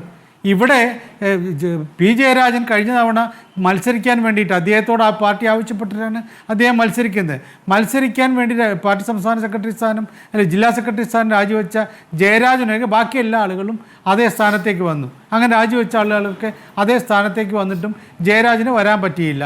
ഇത്തവണ അദ്ദേഹത്തെ പരിഗണിച്ചില്ല. നമുക്ക് എല്ലാവർക്കും അറിയാവുന്ന പോലെ സ്വന്തം നിലയിൽ പാർട്ടികളുടെ ഒരു നല്ലൊരു ശതമാനം കേഡർ ഒപ്പം നിൽക്കുന്ന ഒരു നേതാവാണ് ജയരാജൻ, ഒരു സംശയമില്ല. പാർട്ടിക്ക് വേണ്ടി അങ്ങേയറ്റത്തെ പ്രതിബദ്ധതയോടുകൂടിയിട്ട് അദ്ദേഹത്തിൻ്റെ രാഷ്ട്രീയ നിലപാടുകളോടൊക്കെ വിയോജിപ്പുള്ള ആളുകളുണ്ടാകും. പക്ഷേ അദ്ദേഹത്തിൻ്റെ ആ പ്രതിബദ്ധത, പാർട്ടി പ്രതിബദ്ധത എന്ന് പറയുന്നത്, പാർട്ടി കൂറ് എന്ന് പറയുന്ന ആർക്കും ചെറുക്കാൻ പറ്റാത്തതാണ്, എതിർക്കാൻ പറ്റാത്തതാണ്. അദ്ദേഹത്തെ പരിഗണിച്ച് അദ്ദേഹം പറയുന്ന കാര്യം ശരിയാണ്. സുകന്യ പറയുന്ന പോലെ നമ്മൾ പാർട്ടിയിൽ ഏറ്റവും കൂടുതൽ ഇപ്പോൾ സജീവമായിക്കൊണ്ടിരിക്കുന്ന വനിതകളാണ്. അങ്ങനെ വനിതകളുണ്ടാകുമ്പോൾ വനിതാ പ്രാതിനിധ്യം കുറയുന്നു എന്ന് സുകന്യ പറയുന്നത് ശരിയാണ്. പത്മകുമാർ പറയുന്ന പോലെ പാർട്ടിക്ക് വേണ്ടിയിട്ട് അരനൂറ്റാണ്ടോ അതിലേറെയോ അല്ലെങ്കിൽ കുറവൊക്കെ ആയിട്ട് നിരന്തരം പ്രവർത്തിച്ച ആളുകൾക്ക് വേണ്ട പരിഗണന കൊടുക്കാതെ പാർലമെൻ്ററി രംഗത്തുനിന്നുള്ള ആളുകളെ പരിഗണിക്കുന്നു പറയുന്ന പ്രധാനമായിട്ടും പരിഗണിക്കേണ്ട കാര്യമാണ്. ഇത്തരം കാര്യങ്ങളൊക്കെ ഉണ്ട്. അതേ സുധാകരൻ പറയുന്ന പോലെ വയസ്സിൻ്റെ കാര്യം പറയുമ്പോൾ ഏപ്രിലാണോ ജനിച്ച് മെയ്യിലാണോ ജനിച്ചത് എന്ന് തുടങ്ങിയിട്ടുള്ള ചില കാര്യങ്ങൾ വെച്ചുകൊണ്ട് മാത്രം മുന്നോട്ടേക്ക് പോകാതെ ഒന്നുകിൽ എടുത്ത തീരുമാനം വയസ്സ് 75 ആണെങ്കിൽ ആ 75 പൂർത്തിയാകുമ്പോൾ മാറി നിൽക്കുക എന്ന് പറയുന്ന തീരുമാനം എല്ലാവർക്കും. പക്ഷേ ശ്രീ എ സജീവൻ, പാർട്ടിക്ക് വേണ്ടി എല്ലാ കാലത്തും നിലനിന്ന നേതാവ് P ജയരാജൻ എന്നുള്ളത് ശരിയാണ്. പക്ഷേ അദ്ദേഹത്തിന്റെ ശൈലിക്ക് പാർട്ടിക്ക് വലിയ വില കൊടുക്കേണ്ടി വന്നിട്ടുമുണ്ട്. ഈ മനു തോമസിന്റെ ആരോപണങ്ങൾ, അതുമായി ബന്ധപ്പെട്ട് ജില്ലാ കമ്മിറ്റി നൽകിയ കത്താണ് ഇപ്പോൾ P ജയരാജന് ഒരു തടസ്സമായത് എന്നടക്കം വാർത്തകളുണ്ട്. അല്ല, തീർച്ചയായും മനു തോമസുമായി ബന്ധപ്പെട്ട കാര്യമാണെങ്കിൽ അതേപോലെ ജയരാജൻ പല ഘട്ടങ്ങളിലും പിടിവാശി കാണിക്കുന്ന ആളാണെന്നുള്ള കാര്യം നമുക്കറിയാം. അതൊക്കെ ഉണ്ട്. പക്ഷേ ആ ഒരു കാര്യം വെച്ചുകൊണ്ട് ജയരാജൻ ഇത്രയും കാലമായിട്ട് പാർട്ടിക്ക് വേണ്ടി പ്രവർത്തിച്ച അദ്ദേഹത്തിൻ്റെ നിലപാടുകളോട് ഞാൻ നേരത്തെ പറഞ്ഞ പോലെ എല്ലാവർക്കും യോജിക്കാൻ പറ്റണമെന്നില്ല. പക്ഷെ പാർട്ടിക്ക് വേണ്ടി അക്ഷീണം പ്രവർത്തിച്ച പാർട്ടി എന്നത് സ്വന്തം ജീവിതത്തിൽ പൂർണ്ണമായിട്ട് രക്തത്തിൽ പൂർണ്ണമായിട്ടും അലിഞ്ഞു ചേർന്ന് പ്രവർത്തിക്കുന്ന മറ്റ് പല ആളുകളെപ്പോലെയും സാമ്പത്തിക താല്പര്യങ്ങളോ പാർലമെൻ്ററി വ്യാമോഹമോ ഒന്നും അധികം പ്രകടിപ്പിക്കാത്ത ഒരു നേതാവ്, അങ്ങനെ നേതാവിനെ പാർട്ടി രംഗത്ത് പരിഗണിക്കപ്പെടാം. മനു തോമസിൻ്റെ ഈ ഒരു പരാതി വെച്ചുകൊണ്ട് പൂർണ്ണമായിട്ടും അതോടുകൂടി ജയരാജനെ ഒതുക്കേണ്ട കാര്യമൊന്നുമില്ല. കാരണം ജയരാജൻ അങ്ങനെയാണെന്ന് പാർട്ടി തലത്തിൽ നിന്ന് പൂർണ്ണമായിട്ട് ഒഴിവാക്കാവുന്നതാണല്ലോ. അപ്പോൾ അദ്ദേഹം ഉന്നയിച്ച ആരോപണം വെച്ചുകൊണ്ടാണെങ്കിൽ അപ്പോൾ സ്വാഭാവികമായിട്ടും ഇതൊക്കെ ഉണ്ട്. പക്ഷെ അതേ സമയത്ത് തന്നെ ഈ കാര്യങ്ങളൊക്കെ പാർട്ടി ഫോറങ്ങളിൽ പാർട്ടിയുടെ ഇപ്പോൾ പാർട്ടി സംസ്ഥാന സമ്മേളനം നടക്കും, പാർട്ടി സംസ്ഥാന സമ്മേളനത്തിൽ പറയേണ്ട കാര്യം അല്ലെങ്കിൽ ജില്ലാ സമ്മേളനത്തിൽ പറയേണ്ട കാര്യം അതല്ലെങ്കിൽ ഏത് പാർട്ടി ഫോറത്തിലാണെങ്കിലും പറയേണ്ട കാര്യം അവിടെ പറയുന്നതിന് പകരം ഇപ്പോൾ ഇവരെല്ലാവരും ചെയ്തതുപോലെ ഇപ്പോൾ പ്രത്യേകിച്ച് പത്മകുമാറിൻ്റെ കാര്യം അതാണല്ലോ ശ്രീകുമാറൊക്കെ വളരെ ഗംഭീരമായിട്ട് പറഞ്ഞ് പത്മകുമാർ ചെയ്തത് അങ്ങനെയുള്ള പ്രയോഗങ്ങൾ നടത്താൻ പറ്റും. കാരണം 52 വയസ്സായ 52 വർഷക്കാലത്ത് ഈ പാർട്ടി പ്രവർത്തന പാരമ്പര്യം എനിക്കുണ്ട്. 9 വർഷത്തെ പാർലമെൻ്ററി പാർട്ടി പ്രവർത്തനം മാത്രമാണ് വീണ ജോർജിന് ഉള്ളതെന്ന് അദ്ദേഹം പറയുമ്പോൾ അതൊരു കൊതിക്കറിവായിട്ട് സ്വാഭാവികമായിട്ടും വ്യാഖ്യാനിക്കുക. അദ്ദേഹം പറയുന്ന കാര്യമൊക്കെ ശരിയാണ്. പാർലമെൻ്ററി പാർട്ടി രംഗത്തുള്ളവരെക്കാൾ കൂടുതൽ പാർട്ടി രംഗത്ത് പ്രവർത്തിച്ച ആളുകൾക്ക് പാർട്ടിയിലെ ഫോറങ്ങളിൽ കൃത്യമായിട്ടുള്ള സ്ഥാനം നൽകണമെന്ന് കാര്യം ശരിയാണ്. പക്ഷേ ഇത് ഇങ്ങനെ പറയുകയും ചതിയാണെന്നൊക്കെ പറയുകയൊക്കെ ചെയ്യുമ്പോൾ സ്വാഭാവികമായിട്ടും പരസ്യമായിട്ട് പാർട്ടിക്കകത്ത് വിമർശനവും സ്വയം വിമർശനവും ഒക്കെ ഉണ്ടാകും. പക്ഷേ പാർട്ടിക്ക് പുറത്ത് നടത്തുന്ന വിമർശനം എന്ന് പറയുന്നത് പാർട്ടിയെ ക്ഷീണിപ്പിക്കലാണ്. ശ്രീ എൻ വി ബാലകൃഷ്ണൻ, ഒരു തരത്തിൽ നോക്കിയാൽ ഈ നേതാക്കൾ ഓരോരുത്തരും പറഞ്ഞിരിക്കുന്ന അവരുടെ സ്വകാര്യ ദുഃഖമാണ്, അവർക്ക് ലഭിക്കാതെ പോയി എന്നുള്ള പരാതിയാണ്. അപ്പോൾ ആ നിലയ്ക്കല്ലേ അതിനെ പാർട്ടി കാണുന്നുണ്ടാവും?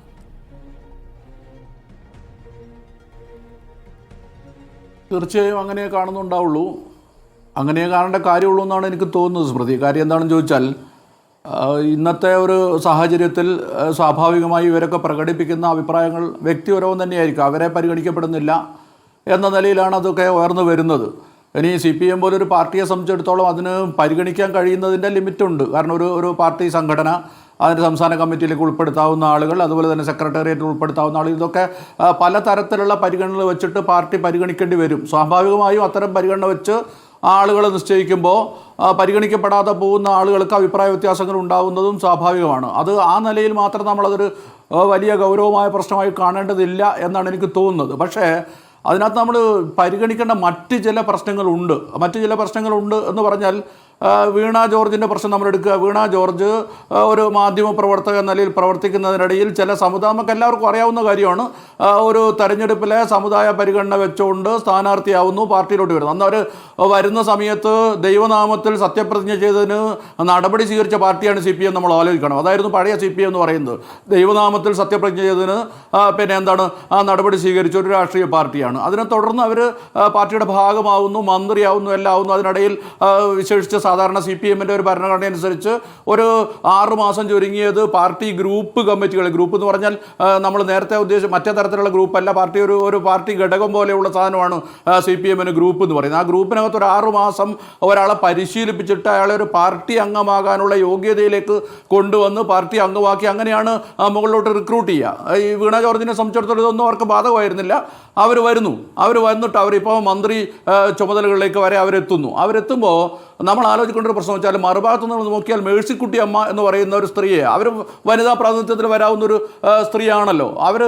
അവരുടെ ഒരു ചരിത്രം നോക്കിയാൽ അവർ സംഘടനാ രംഗത്ത് ഒരുപക്ഷെ കേരളത്തിൽ ഇത്രയേറെ ത്യാഗപൂർണമായ പ്രവർത്തനം നടത്തിയിട്ടുള്ള മറ്റ് സ്ത്രീകൾ ഉണ്ടാകാൻ സാധ്യതയില്ല.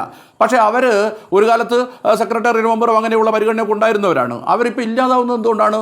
നിലവിലുള്ള നേതൃത്വത്തിന് അവരെക്കുറിച്ച് താല്പര്യമില്ലാത്തതിൻ്റെ കാരണം നമുക്കെല്ലാവർക്കും അറിയാവുന്ന കാര്യങ്ങളാണ്. അപ്പോൾ അങ്ങനെ വരുമ്പോൾ അത് സ്വാഭാവികമായും പാർട്ടിക്കകത്ത് ചില പ്രത്യേക വിഭാഗങ്ങളെ അല്ലെങ്കിൽ പ്രത്യേക നിലപാടുകൾ പഴയ കാലത്ത് സ്വീകരിച്ച നിലപാടിൻ്റെ ഭാഗമായി ഒഴിവാക്കപ്പെടുന്നു എന്നൊരു തോന്നലുണ്ടാവാം. ഇത് ഏത് തരത്തിലാണ് പാർട്ടിയുടെ സ്വതന്ത്രം? നമ്മൾ പറയുകയാണ് നമ്മൾ ജനാധിപത്യവാദികളാണ്, പാർട്ടിക്കകത്ത് ഉൾപാർട്ടി ജനാധിപത്യമാണ് നടപ്പാക്കുക. സത്യത്തിൽ അതൊന്നും ശരിയല്ല എന്ന് കൃത്യമായി ബോധ്യപ്പെടുത്തുന്ന ഒരു കാര്യമാണത്. അതുകൊണ്ട് തന്നെ നമ്മൾ പി ജയരാജൻ്റെ പ്രശ്നം എടുത്താലും ഇങ്ങനെയൊക്കെ തന്നെയാണ്. പി ജയരാജൻ എന്ന് പറയുന്നത് കണ്ണൂർ ജില്ലയിലെ ഏറ്റവും കഴിവുള്ള ഒരു നേതാവാണെന്ന കാര്യത്തിലൊന്നും ആർക്കും സംശയം ഉണ്ടാവില്ല. ഇപ്പം ഞാനൊന്ന് സോഷ്യൽ മീഡിയയിലൊക്കെ നോക്കുമ്പോൾ കണ്ണൂർ ജില്ലയിൽ മാത്രമല്ല കോഴിക്കോട് ജില്ലയിലും കേരളത്തിൻ്റെ നാനാഭാഗത്ത് പി ജയരാജന് വേണ്ടി സോഷ്യൽ മീഡിയയിൽ സംസാരിക്കാനൊക്കെ ആളുകളുണ്ട്. ആ പി ജയരാജനെ മാറ്റി നിർത്തുന്നതിന് പറയുന്ന കാര്യം എന്താണെന്ന് ചോദിച്ചാൽ അത് അദ്ദേഹത്തിനെതിരായിട്ട് ഈ നേരത്തെ മനു തോമസ് നൽകിയിട്ടുള്ള ഒരു കത്ത് നിലനിൽക്കുന്നതാണ്. ഇതൊക്കെ CPM-ൻ്റെ അകത്ത് സ്ഥിരം രീതികളാണ്. ഒരാളെ കോർണർ ചെയ്യണമെന്ന് വെച്ചാൽ തങ്ങൾക്ക് താല്പര്യമുള്ള ഒരാളെ കൊണ്ടൊരു കത്ത് എഴുതി വാങ്ങിച്ചിട്ട് ആ കത്ത് അവിടെ വെച്ചിട്ട് ആ കത്തിൽ ഒരിക്കലും തീരുമാനം എടുക്കാതെ ഒരാളെ കോർണർ ചെയ്ത് നിർത്തിക്കൊണ്ടിരിക്കും. കത്ത് തീരുമാനം എടുത്തില്ല, ചോദിച്ചാൽ ഇങ്ങനെ ഒരു കത്തുണ്ട്, അത് ചർച്ച ചെയ്തിട്ടില്ല. ഞാൻ ചോദിക്കുന്നത് CPM-ൻ്റെ സംസ്ഥാന നേതൃത്വത്തിന് എത്ര അവസരങ്ങളുണ്ട്? മനു തോമസിൻ്റെ ഒരു കത്തുണ്ടെങ്കിൽ ആ കത്തെടുത്ത് ആ നെല്ലും പതിരും തിരിച്ച് ഒന്നുകിൽ മനു തോമസ് പറഞ്ഞത് ശരിയാണ് അല്ലെങ്കിൽ തെറ്റാണെന്ന് നമുക്ക് തീരുമാനിക്കാം. തീരുമാനിച്ചിട്ട് പി ജയരാജൻ്റെ കാര്യത്തിലൂടെ തീരുമാനം എടുക്കാം. പ്രശ്നമൊന്നല്ല, പി ജയരാജനെ തീരുമാനിക്കാൻ പറ്റില്ല. പി ജയരാജനെ കൊണ്ടുവരുന്നതിന് താല്പര്യമില്ല. ഉദാഹരണത്തിന് പിണറായി വിജയന് തന്നെ താല്പര്യമില്ലാത്തൊരു കേസാണ് പി ജയരാജനെ നേതൃത്വത്തിലേക്ക് കൊണ്ടുവരിക. അതുകൊണ്ട് അദ്ദേഹത്തിന് പലതും ബാധകമല്ല. നേരത്തെ സജീവൻ സഖാവ് ചൂണ്ടിക്കാണിച്ചതുപോലെ എന്താണ് തെരഞ്ഞെടുപ്പിൽ മത്സരിക്കുമ്പോൾ അങ്ങനെ ഒരു മാനദണ്ഡം മറ്റാർക്കും ബാധകമാക്കിയില്ലല്ലോ. അയാളെ കണ്ണൂർ ജില്ലാ സെക്രട്ടറി സ്ഥാനത്ത് നിന്ന് മാറ്റി തെരഞ്ഞെടുപ്പിൽ മത്സരിച്ചു, തോറ്റതിന് ശേഷം തിരിച്ച് ആ സ്ഥാനത്ത് അയാളെ കൊണ്ടുവരുന്നില്ല. ഇങ്ങനെയൊക്കെ അതായത് തങ്ങളുടെ താല്പര്യത്തിനനുസരിച്ചൊക്കെയാണ് ഈ കാര്യങ്ങളൊക്കെ നടന്നുകൊണ്ടിരിക്കുന്നത് എന്ന കാര്യത്തിലൊക്കെ. അതായത് ഞാൻ പറഞ്ഞതിന് ചുരുക്കം എന്താണെന്ന് ചോദിച്ചാൽ കമ്മ്യൂണിസ്റ്റ് പാർട്ടിക്കകത്തെ ആഭ്യന്തര ജനാധിപത്യത്തിൻ്റെ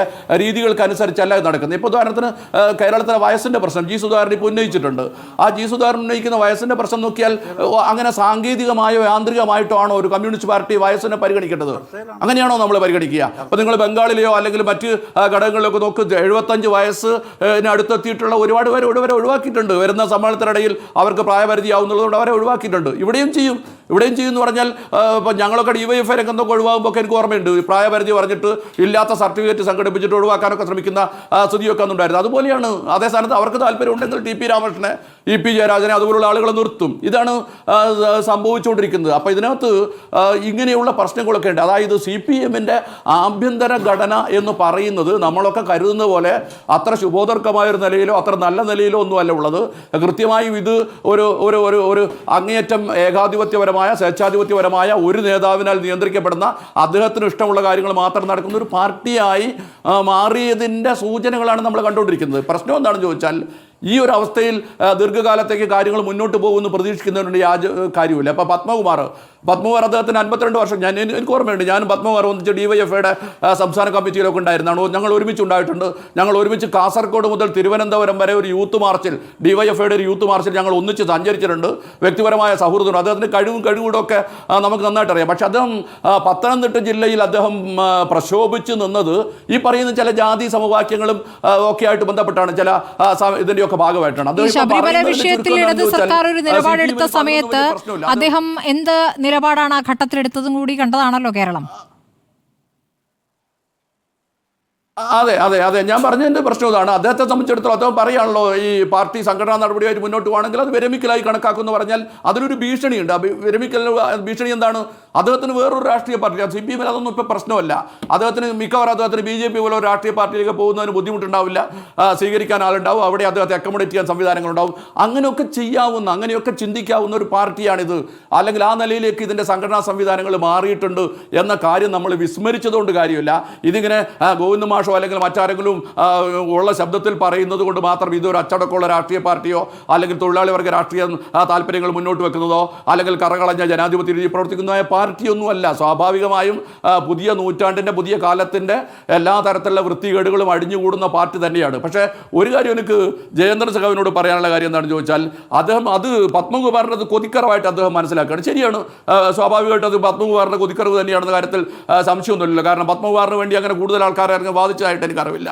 അല്ലെങ്കിൽ അദ്ദേഹം പത്തനംതിട്ട ജില്ലയിലെ പാർട്ടിക്ക് അനിവാര്യമായ ഒന്നാണെന്നും ഞാൻ കരുതുന്നില്ല. ചില ജാതി സമവാക്യങ്ങൾക്ക് ആവശ്യമായിരിക്കാം. അപ്പോൾ സ്വാഭാവികമായിട്ടും അദ്ദേഹത്തിന് കൊതിക്കറവുണ്ട് എന്ന് പറഞ്ഞാൽ നമുക്ക് മനസ്സിലാക്കാം. പക്ഷേ CPM-ൽ ഒരാളതാകുമ്പോൾ അത് കൊതിക്കറവും കോൺഗ്രസ്സിൽ ഒരാളതാണെങ്കിൽ അതൊന്നും മഹാപരാധമാണെന്നുള്ള രൂപത്തിൽ ജയേന്ദ്രൻ സഖാവിനെ പോലുള്ള ആളുകൾ കാര്യങ്ങൾ അവതരിപ്പിക്കാൻ മെനക്കെട്ടാൽ അത് തങ്ങളുടെ തന്നെ വിശ്വാസത്തെ അത് വളരെ ദോഷകരമാണ്. നമ്മൾ സത്യസന്ധമായി ആയിരുന്നു കൊതിക്കറവ് തന്നെയാണ്. പക്ഷേ ആ കൊതിക്കറവ് എന്ന് പറയുന്നത് പൊതുവായി നമ്മൾ ബൂർഷ്വാ രാഷ്ട്രീയ പാർട്ടികൾ എന്ന് പറയുന്ന രാഷ്ട്രീയ പാർട്ടികളിലൊക്കെ സംഭവിക്കുന്നത് പോലെ CPM-നകത്തും സംഭവിച്ചുകൊണ്ടിരിക്കുന്നുണ്ട്. അതിൽ യാതൊരു സംശയവുമില്ല. ഇപ്പോൾ ഈ സമ്മേളനത്തിൻ്റെ കാലയളവിൽ CPM പിരിഞ്ഞു പോയിട്ടുള്ള ഏരിയ സെക്രട്ടറിമാരുണ്ട്. അതിലൊരാൾ ചോദിച്ചത് പിന്നെ രാഷ്ട്രീയ പ്രവർത്തകനായി പോയില്ലേ, ഏതെങ്കിലും പാർട്ടി ചേരാതിരിക്കാൻ ഒക്കുമോ? അതും പറഞ്ഞാണ് അദ്ദേഹം BJP പോയി ചേർന്നത്. അതായത് ഒന്ന് ആലോചിച്ച് നോക്കൂ, CPM പോലെ ഒരു തൊഴിലാളി വർഗ കേഡർ പാർട്ടിയിൽ നിൽക്കുന്ന ഒരാൾക്ക് ഇതിനകത്ത് ചില അവമതിപ്പോ അതിർത്തിയോ ഉണ്ടാകുമ്പോൾ അല്ലെങ്കിൽ ഉദ്ദേശിച്ച രൂപത്തിൽ എനിക്ക് സ്ഥാനമാനങ്ങൾ കിട്ടാതാകുമ്പോൾ BJPയിലോട്ട് പോകുന്നതിന് ബുദ്ധിമുട്ടല്ല എന്ന നിലയിലേക്ക് നമ്മുടെ രാഷ്ട്രീയം ഡയല്യൂട്ടായി കഴിഞ്ഞിട്ടുണ്ട്. ഞാൻ നേരത്തെ സൂചിപ്പിച്ചതുപോലെ ഒരു രാഷ്ട്രീയ എന്ന് പറയുന്നത് രാഷ്ട്രീയ പാർട്ടികളൊക്കെ ഓരോ സമുദ്രങ്ങളാണ്, വ്യത്യസ്ത സമുദ്രങ്ങളാണെന്നൊക്കെ നമ്മൾ കരുതിയത്. ഒരു കടലിലെ ജീവിക്ക് മറ്റൊരു കടലിൽ ജീവിക്കാൻ പറ്റില്ല എന്നൊക്കെയായിരുന്നു പണ്ട് രാഷ്ട്രീയത്തെക്കുറിച്ച് സംഘം. ഇപ്പം അങ്ങനെയൊന്നുമല്ല. ഇപ്പോൾ തൊഴിലാളി വർഗ രാഷ്ട്രീയ പാർട്ടിയാണെന്ന് പറയുന്നത് CPMലെ ഒരു കടർക്ക് നേരിട്ട് BJPയിലോട്ട് പോകുന്നതിന് ബുദ്ധിമുട്ടില്ല. നിന്ന് വിലവെച്ചാം. തീർച്ചയായും ഇയാളൊക്കെ ഇപ്പോൾ വിലവെച്ചാൻ പോകുന്ന അങ്ങനെയാണ്, പത്മകുമാറൊക്കെ വിലവെച്ചാൻ പോകുന്ന അങ്ങനെയാണ്. നിങ്ങൾക്ക് വേണ്ടെങ്കിൽ വേണ്ട, ഞാൻ അടുത്ത ലാവണം നോക്കിക്കോളാം എന്ന് പറഞ്ഞാൽ അത് പ്രശ്നം ഉണ്ടാക്കും. ഇനി കണ്ണൂരിലെ ജയരാജൻ്റെ കാര്യത്തിൽ അത്രമാത്രം സംഭവിക്കുമെന്ന് എനിക്ക് അറിഞ്ഞുകൂടാ. കാരണം കണ്ണൂർ ജില്ലയിലെ ജയരാജന് മറ്റൊരു തരത്തിലുള്ള ഘടകമാണ് ഉള്ളത്. ഇനിയിപ്പോൾ സുകന്യയുടെയൊക്കെ കാര്യം വന്നു, സുകന്യയുടെ കാര്യമൊക്കെ വന്നു എന്ന് പറഞ്ഞാൽ സുകന്യയുടെ ഭർത്താവാണ് ജെയിംസ് മാത്യു, നമുക്കറിയാമല്ലോ. ജെയിംസ് മാത്യു കഴിഞ്ഞ കുറച്ചു കാലമായിട്ട് CPMന്റെ നേതൃനിരയിൽ നിന്ന് ക്രമത്തിൽ വിട്ടുപോന്നുകൊണ്ടിരുന്ന ആളാണ്. അദ്ദേഹം പരസ്യമായിട്ട് അത് സമ്മതിക്കില്ലെങ്കിൽ പോലും. ജില്ലാ കമ്മിറ്റി അംഗമായിരിക്കുന്ന സമയത്ത് ഞാൻ സ്കൂൾ നടത്താൻ പോകുകയാണെന്ന് പറഞ്ഞിട്ട് മാറിയാണ്. പാർട്ടിയുടെ ജില്ലാ കമ്മിറ്റി മെമ്പർ എന്ന് പറഞ്ഞാൽ പാർട്ടിയെക്കുറിച്ച് അറിയുന്നവർക്കറിയാം, മുഴുവൻ സമയ പ്രവർത്തകനാണ്. ഞങ്ങൾക്ക് വേറെ ജോലിയൊന്നും ചെയ്യാൻ പറ്റില്ല. ലെനിൻ്റെ ഭാഷയിൽ പറഞ്ഞാൽ വിപ്ലവം തൊഴിലായി സ്വീകരിക്കുകയാണ്, മറ്റു തൊഴിലുകൾ ചെയ്യാൻ പാടില്ല. ആ സമയത്താണ് അദ്ദേഹം ഞാൻ സ്കൂൾ നടത്താൻ പോവുകയാണ്, ഞാൻ പാർട്ടിയിൽ നിന്ന്. സത്യത്തിൽ ഇപ്പോൾ സംഭവിക്കുന്നത് എന്താണ്? ജില്ലാ കമ്മിറ്റിയിൽ നിന്ന് സ്വാഭാവികമായിട്ട് അദ്ദേഹം പുറത്തു പോകുന്നതാണ്. അങ്ങനെ ഒരു അവസരത്തിലാണ് ഈ പറയുന്ന സുകന്യയുടെ പ്രശ്നം വരുന്നത്. ആ പറയുന്നതിൻ്റെ അർത്ഥം എന്താണെന്ന് ചോദിച്ചാൽ, ഇതിനകത്ത് ഇതിനെയൊക്കെ ജീവനോടെ സ്നേഹിച്ചിരുന്ന ഒരുപാട് കേഡർമാർക്കിടയിൽ ഇതിൻ്റെ പാർട്ടിയുടെ പോക്കും കാര്യങ്ങളൊക്കെ ആയിട്ട് ബന്ധപ്പെട്ട് വലിയ അതിർത്തികൾ സംഭവിച്ചുകൊണ്ടിരിക്കുന്നുണ്ട്. രാഷ്ട്രീയം വലിയ തോതിൽ ഡയല്യൂട്ട് ആവുന്നുണ്ട്. തൊഴിലാളി വർഗ രാഷ്ട്രീയത്തിന് പകരം പൂർണ്ണമായ മുതലാളിത്ത രാഷ്ട്രീയം CPMനെ കൈയടക്കിക്കൊണ്ടിരിക്കുന്നുണ്ട്. ഇതിൻ്റെയൊക്കെ ആകത്തുകയാണ് നമ്മൾ കണ്ടുകൊണ്ടിരിക്കുന്നത്. അല്ലാതെ കേവലമായ ഏതെങ്കിലും വ്യക്തികളുടെ ചില വികാരങ്ങളായിട്ട് അതിനെ കണ്ടതുകൊണ്ട് കാര്യമില്ല എന്നാണ് എനിക്ക് തോന്നുന്നത്. ഇതാണ് ഇതിൻ്റെ ഒരു പ്രധാനപ്പെട്ട പ്രശ്നമെന്ന് എനിക്ക് തോന്നുന്നു. ശരി, ശ്രീ ജയേന്ദ്രൻ, ഇപ്പോൾ ഒരു കാര്യമുണ്ടല്ലോ, ഈ മുഴുവൻ സമയ പാർട്ടി പ്രവർത്തനം എന്ന രൂപത്തിൽ സഖാക്കൾ നിൽക്കുന്ന ഒരു കാലമുണ്ട്. അതിപ്പോൾ ഉണ്ടോ എന്ന് ചോദിച്ചാൽ ആ രൂപത്തിലുണ്ടോ? മുഴുവൻ സമയ പാർട്ടി പ്രവർത്തനം കൊണ്ട് എന്താണ് ഗുണം എന്നൊരു ചോദ്യം കൂടിയുണ്ടല്ലോ. മുഴുവൻ സമയ പാർട്ടി പ്രവർത്തനമുള്ളവർക്കല്ല പാർട്ടിയിൽ പ്രാധാന്യം കിട്ടുക, അതല്ലാതെ പാർലമെന്ററി രംഗത്ത് നിന്ന് വരുന്നവർക്ക് വളരെ പെട്ടെന്ന് തന്നെ സ്ഥാനമാനങ്ങൾ കിട്ടുന്നു എന്നൊരു സന്ദേശം നൽകപ്പെടുന്നുണ്ടോ പാർട്ടിയിൽ നിന്നും? ഇല്ല, അങ്ങനെയുള്ള ഒരു വിവേചനമോ അല്ലെങ്കിൽ അത് സംബന്ധിച്ചുള്ള എന്തെങ്കിലും വിയോജിപ്പുകളോ ഒന്നും ഏതെങ്കിലും സമ്മേളനങ്ങൾ പോലെ ഉയർന്നതായി എൻ്റെ അറിവിൽ വന്നിട്ടില്ല സ്മൃതി. ഞാൻ അത് എനിക്കറിയാവുന്ന ഇത്തരം കാര്യങ്ങൾ അന്വേഷിക്കുന്ന ഒരാളെന്നല്ലേ പറയുകയാണ്. അത്തരത്തിലല്ലെങ്കിൽ ചർച്ച ഏതെങ്കിലും ജില്ലാ കമ്മിറ്റിയിലോ ഏരിയ ലെവലിലോ താഴെ ലോക്കൽ ബ്രാഞ്ച് കമ്മിറ്റികൾ അത്തരം ചർച്ചകൾ നമ്മൾ പ്രതീക്ഷിക്കേണ്ടതില്ല. പക്ഷേ ഏരിയ കമ്മിറ്റികളും മുകളിലോട്ടുള്ള കമ്മിറ്റികളിലാണ് അത്തരം ചർച്ചകൾ ഉണ്ടാവുന്നെങ്കിൽ ഉണ്ടാകേണ്ടത്. പിന്നെ ഈ പല കമ്മിറ്റികളിലും പ്രവർത്തിക്കുന്ന സഖാക്കൾ ഈ നേതാക്കളുടെ കേഡർമാരുടെ ബാഹുല്യം വല്ലാതെ CPMൽ ഉണ്ട്, എല്ലാ ജില്ലകളിലും ഉണ്ട്. ഇപ്പൊ ഞാൻ ചില ഉദാഹരണങ്ങൾ നോക്കിയാൽ കഴിഞ്ഞ സമ്മേളനത്തിൽ 22 എറണാകുളം സമ്മേളനത്തിന് ശേഷം CS സുജാത എന്തുകൊണ്ട് സംസ്ഥാന സെക്രട്ടേറിയറ്റിൽ വന്നില്ല എന്നുള്ളതായിരുന്നു ഒരു പ്രധാനപ്പെട്ട ചർച്ചാ വിഷയം. പക്ഷെ പിന്നീട് നമ്മൾ കാണുന്നത് എന്താ? പിന്നീട് കാണുന്ന പാർട്ടി കോൺഗ്രസ് കഴിയുമ്പോഴേക്ക് CS സുജാത കേന്ദ്ര കമ്മിറ്റി അംഗമാവുകയാണ് ചെയ്യുന്നത്. ഇപ്പോൾ നിങ്ങൾ MP രാജേഷിന്റെ കാര്യം പറയുന്നു. ഞാൻ അതേ സ്ഥിതി കാണുന്ന ഒരാളാണ് പാർട്ടി കോൺഗ്രസ് കഴിയുമ്പോഴേക്ക്. അതവിടെ ഇരിക്കട്ടെ, ഡീറ്റെയിൽസിലേക്ക് പോകേണ്ടതില്ല. പിന്നെ ആലപ്പുഴയിലുള്ള K പ്രസാദ്, ഈ പറഞ്ഞ ആലപ്പുഴയിലെ എല്ലാ നേതാക്കളെക്കാളിലും സുധാകരന് ശേഷമുള്ള ഏറ്റവും സീനിയർ മോസ്റ്റ് എന്ന് പറയാവുന്ന ആളാണ് K പ്രസാദ്. എല്ലാവരും ഇഷ്ടപ്പെടുന്ന വളരെ പ്രാഗൽഭ്യമുള്ള നേതാവാണ്. എത്രയോ വർഷങ്ങളായിട്ട് അദ്ദേഹം ജില്ലാ സെക്രട്ടേറിയറ്റിലുണ്ട്. ഇതുവരെ സംസ്ഥാന കമ്മിറ്റിയിൽ വന്നില്ല. അദ്ദേഹം എവിടെയും പരാതി പറയാൻ പോയിട്ടില്ല. CS സുജാത എവിടെയും പരാതി പറയാൻ പോയിട്ടില്ല. അവരവരുടെ ഉത്തരവാദിത്വം പാർട്ടി ഏൽപ്പിക്കുന്ന എന്താണോ അത് ചെയ്തുകൊണ്ടാണ് ഇരുന്നത്. അതുപോലെ തന്നെ KH ബാബുജാൻ, എത്രയോ വർഷങ്ങളായി നമ്മൾ കേൾക്കുന്ന പേരാണ്. യൂണിവേഴ്സിറ്റിയുമായിട്ട് ബന്ധപ്പെട്ട് വരുമ്പോഴത്തേക്ക് സിൻഡിക്കേറ്റിൽ ഏതാണ്ട് 10-25 കൊല്ലക്കാലത്ത് ഇദ്ദേഹം സിൻഡിക്കേറ്റ് അംഗമാണ്. ഇപ്പോൾ ബാബുജാൻ കൺട്രോൾ കമ്മീഷൻ ചെയർമാനാണ്. പ്രസാദ് സംസ്ഥാന കമ്മിറ്റി അംഗമാണ്. സുജാത കേന്ദ്ര കമ്മിറ്റി അംഗമാണ്. ആ തരത്തിലുള്ള ചുമതലകൾ പാർട്ടിയാണ് കൊടുക്കുന്നത്. അതുകൊണ്ട് അവരെന്തെങ്കിലും പാർട്ടിക്കകത്ത് കലാപം ഉണ്ടാക്കുകയാണോ അല്ലെങ്കിൽ അവരുടേതായുള്ള ഗ്രൂപ്പ് താല്പര്യങ്ങൾ നിർവഹിക്കപ്പെടുകയാണോ ചെയ്യുന്നത്? അല്ല, അങ്ങനെയല്ലല്ലോ.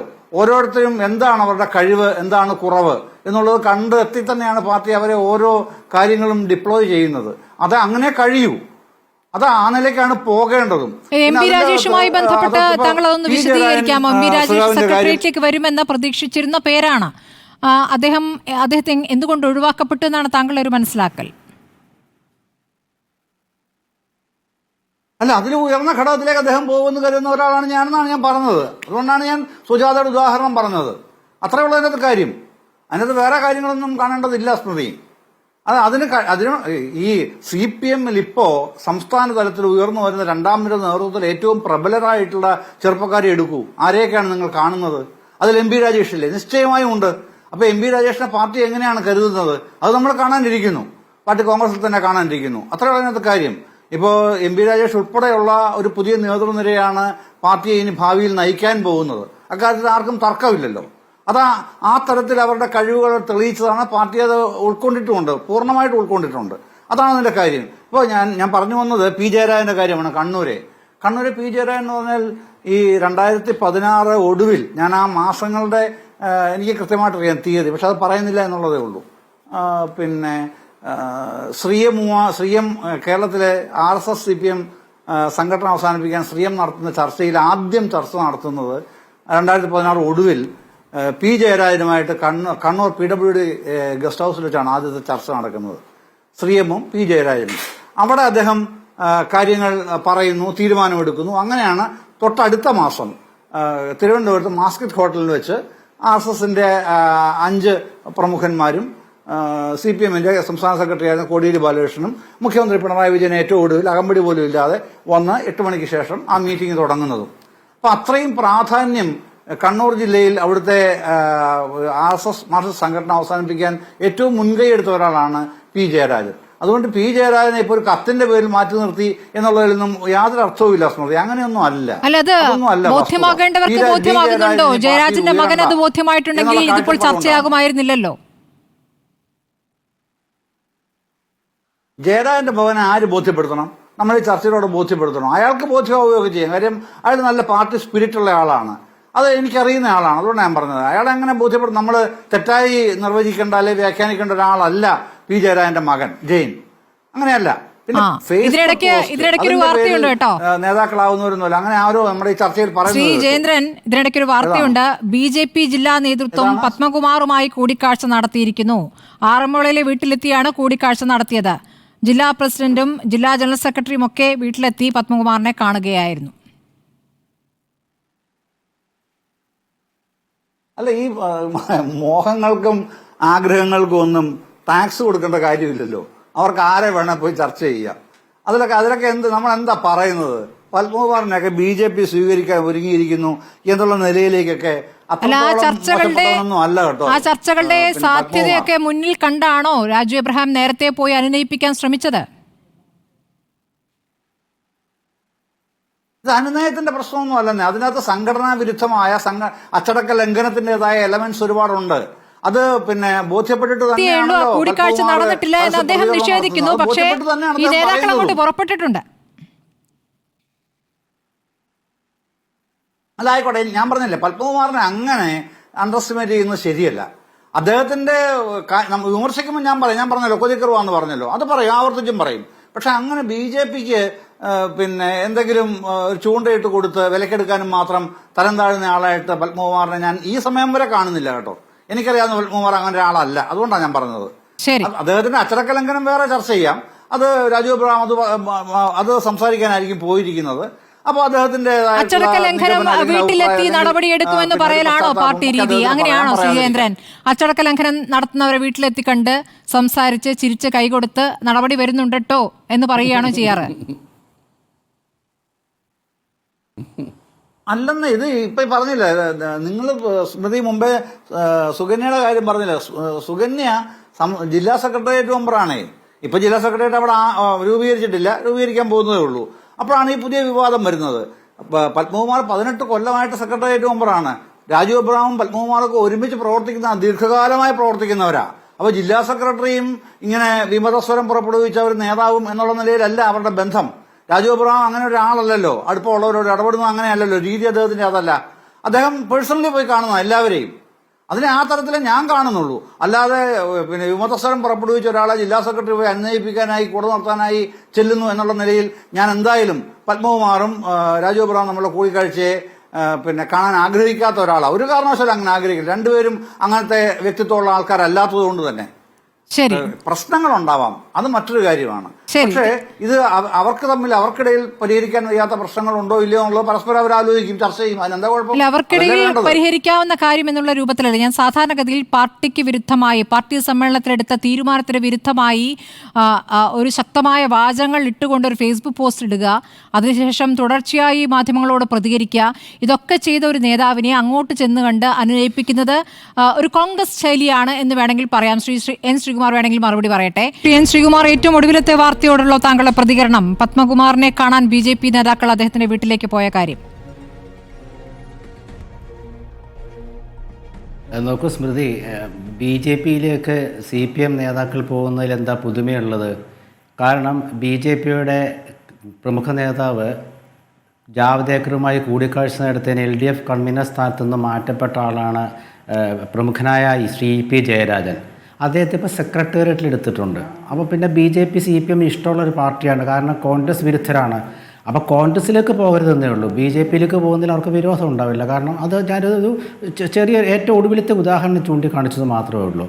പിന്നെ അത് മാത്രമല്ല, നമ്മുടെ സുഹൃത്ത് ജയേന്ദ്രൻ പറയുന്നത് MP രാജേഷിനെ പോലുള്ളവർക്കൊക്കെ വേണമെങ്കിൽ കേന്ദ്ര കമ്മിറ്റി അംഗത്വം കൊടുക്കുന്നതൊക്കെയാണ്, അത് നല്ല കാര്യം എന്നൊക്കെയാണ് പറയുന്നത്.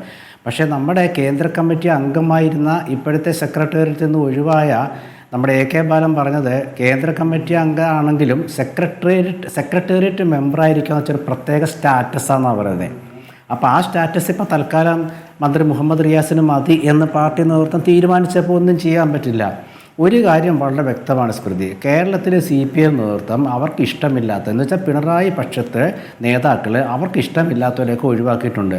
P ജയരാജനെ ഒഴിവാക്കിയതിന് എന്ത് ന്യായീകരണം അവർ പറയുക? നോക്കൂ, പാർട്ടിക്ക് സംഭാവന ചെയ്തവരെ സ്റ്റേറ്റ് കമ്മിറ്റി മെമ്പറാക്കിയെന്നാണ് പറയുന്നത് ഒരു നേതാവ്. അപ്പോൾ ജയരാജൻ്റെ സംഭാവന പാർട്ടിക്ക് ഇല്ലെന്നാണോ നമ്മൾ കരുതേണ്ടത്? അല്ലെ പ്രത്യേകിച്ച് പറയണം ജയരാജൻ്റെ കാര്യത്തിൽ. എന്തൊക്കെ പറഞ്ഞാലും ജയരാജൻ സത്യസന്ധനായ ഒരു കമ്മ്യൂണിസ്റ്റുകാരനാണ്, കാരണം അദ്ദേഹം പാർട്ടി വിരുദ്ധനല്ലല്ലോ എന്തായാലും. പക്ഷേ ജയരാജനെ ഖാദി ബോർഡ് വൈസ് ചെയർമാനാക്കി മാറ്റിയ ശേഷം നമുക്കറിയാം അദ്ദേഹത്തെ പാർട്ടി ഒതുക്കാൻ തീരുമാനിച്ചു. അല്ലെങ്കിൽ സെക്രട്ടേറിയറ്റ് മെമ്പറാക്കാൻ എന്താ ബുദ്ധിമുട്ടുള്ളത്? മേഴ്സിക്കുട്ടിയമ്മയുടെ കാര്യം, എല്ലാവരുടെ കാര്യം തന്നെ ഇവരെ അത് അഭിപ്രായം പറയുന്നവർ ഈ സെക്രട്ടേറിയറ്റിലോ ഈ സംസ്ഥാന കമ്മിറ്റിയിലോ ഉണ്ടാകാൻ പാടില്ല എന്ന് പാർട്ടി തീരുമാനിച്ചു. അതിൽ നമുക്ക് തമാശയായിട്ടുണ്ട്. അപ്പോൾ അതുകൊണ്ട് CPMൽ നിന്നും എന്തെങ്കിലും അപശബ്ദം ഉണ്ടാക്കുന്ന ഒരാളെ BJPക്കാർ പോയി കണ്ടാൽ എന്ത് കുറ്റമാണ് പറയാൻ പറ്റുക? ഇന്ന് രാവിലെ നമ്മുടെ AK ബാലനെ ഉദ്ധരിക്കാൻ കാരണം ഇന്ന് പാർട്ടി സെക്രട്ടറിയുടെ വേഷം അദ്ദേഹം അണിഞ്ഞുകൊണ്ടാണ് കേട്ടോ. അദ്ദേഹം രാവിലെ പറയാണ് എതിരാളികൾക്ക് ഇങ്ങനെയൊക്കെ സ്വാഗതം ചെയ്യാനുള്ള രീതിയിൽ നമ്മൾ അവസരം ഉണ്ടാക്കി കൊടുക്കരുതെന്ന്. ശശി തരൂരും സന്ദീപ് വാര്യരൊക്കെ എന്തോ പറഞ്ഞപ്പോൾ സ്വാഗതം ചെയ്ത നേതാവാണ് ബാലൻ. ഒരു തമാശയാണ് സ്മൃതി പരുത്തിക്കാട് നമ്മുടെ ഈ CPMൽ ഇപ്പോഴത്തെ നേതാക്കളുടെ അവസ്ഥയെന്ന് പറയുന്നത്. ഇന്ന് പറയാണ് പാർട്ടി വാർത്ത ചോർത്തിയതിനെ ഞങ്ങൾ അന്വേഷിക്കാൻ പോകുന്നത്. അപ്പോൾ ഞാൻ പറഞ്ഞാൽ ഇവരിങ്ങനെയൊക്കെ പറയുമ്പോൾ നമ്മുടെ മുമ്പിലുള്ള വിഷയങ്ങൾ എന്താണെന്ന് വെച്ചാൽ CPMൻ്റെ ഇനിയിപ്പോൾ അടുത്തവരുടെ നിയമസഭാ തിരഞ്ഞെടുപ്പ് വരുമ്പോൾ സ്ഥാനാർത്ഥികളെ നിശ്ചയിക്കാൻ പോവുകയാണ്. ആ സ്ഥാനാർത്ഥികൾ നിശ്ചയിക്കുമ്പോൾ ഇതിൻ്റെ ബാക്കി നമുക്ക് കാണാൻ പറ്റും. കാരണം ഇപ്പോൾ ഒരു വെടി പൊട്ടിയല്ല, എന്തായാലും സുതാര്യമല്ല കാര്യങ്ങളെന്നും ഐക്യമല്ല കാര്യങ്ങളൊക്കെ ഒരു വിധത്തിലൊക്കെ വ്യക്തമായല്ലോ. അപ്പോൾ അതുകൊണ്ട് ഇവർക്ക് BJPയിലേക്ക് പോകുന്നതിനോട് CPMന് ഒരു വിരോധം ഉണ്ടാകുന്നില്ല. ശ്രീ എ സജീവൻ, വളരെ ചുരുക്കി പറയണം, ഇപ്പോൾ ഏറ്റവും ഒടുവിലത്തെ വാർത്ത എന്നുള്ളത് പത്മകുമാറിനെ BJP നേതാക്കൾ കാണാൻ എത്തി എന്നുള്ളതാണ്. അതായത് ഏത് രാഷ്ട്രീയ പാർട്ടിയിലും അതൃപ്തരെ BJP ലക്ഷ്യം വെക്കുന്നുണ്ട് എന്നുള്ളത് BJP പരസ്യമായി തന്നെ പറഞ്ഞിട്ടുള്ള കാര്യമാണ്. അപ്പോൾ അതൃപ്തി വളരെ പെട്ടെന്ന് തന്നെ തിരിച്ചറിയുന്നു. BJPക്കാരെപ്പോഴും ഈ ചൂണ്ടയുമായിട്ട് ഒരു കോലിൽ തന്നെ 10-300 ചൂണ്ടയുമായിട്ട് നടക്കുകയാണെന്നുള്ള കാര്യം നമുക്ക് എല്ലാവർക്കും അറിയാം. അതിനർത്ഥം CPMകാരെ പൂർണ്ണമായി CPM തങ്ങളുടെ പാർട്ടിയിൽപ്പെട്ട ആളുകൾ BJPയിലേക്ക് പോകുന്നതിൽ ഒരു വിരോധവും കാണിക്കാതിരിക്കുന്നു എന്നുള്ളതല്ല. അത് ഇപ്പോൾ ശ്രീകുമാറൂടെ പറഞ്ഞുള്ള അദ്ദേഹത്തിൻ്റെ രാഷ്ട്രീയ താല്പര്യം മാത്രമാണ്. ഒരു കാര്യം ഉറപ്പാണ്, അങ്ങനെ ഒരു ചർച്ചയ്ക്ക് പത്മകുമാർ ഇപ്പോൾ തയ്യാറായിട്ടുണ്ടെങ്കിൽ, അവരുമായിട്ട് ചർച്ച നടത്തിയോ എനിക്കറിയില്ല, അങ്ങനെ അദ്ദേഹം ചർച്ച നടത്തി തയ്യാറായിട്ടുണ്ടെങ്കിൽ നേരത്തെ ഇവിടെ ജയേന്ദ്രൻ പറഞ്ഞ പോലെ അത് ഈ പാർട്ടിയിൽ അദ്ദേഹം ഇതുവരെ നടത്തിയ പ്രതികരണം, ഈ സമ്മേളനത്തിന് ശേഷം നടത്തിയ പ്രതികരണങ്ങൾ കൊതിക്കറിവ് മാത്രമായിരുന്നുവെന്നും അദ്ദേഹത്തിന് താല്പര്യങ്ങൾ, രാഷ്ട്രീയ താല്പര്യങ്ങൾ, പാർലമെൻ്ററി വ്യാമോഹം ഉൾപ്പെടെയുള്ള രാഷ്ട്രീയ താല്പര്യങ്ങളാണെന്നും പറയേണ്ടി വരും. ഞാനിപ്പോഴും പറയുന്നില്ല, കാരണം ഇവരുമായിട്ട് BJP-ക്കാരുമായിട്ട് പത്മകുമാർ ചർച്ച നടത്തിയോ എന്നുള്ള കാര്യം അറിയില്ല. BJP-ക്കാരങ്ങനെ പോകാമെന്ന് പറയുന്നത് അവർ നേരത്തെ പറഞ്ഞ പോലെ ചൂണ്ടയുമായി ഓടുന്ന ആളുകളാണ്. അതുകൊണ്ട് നമുക്ക് അതിൽ അത്ഭുതം തോന്നേണ്ട കാര്യം തീർത്തുമില്ല. ശരി, വളരെ നന്ദി Shri N. Sreekumar, Shri M. Jayachandran, A. Sajeevan, NV Balakrishnan ചർച്ചയിൽ പങ്കെടുത്തതിന്.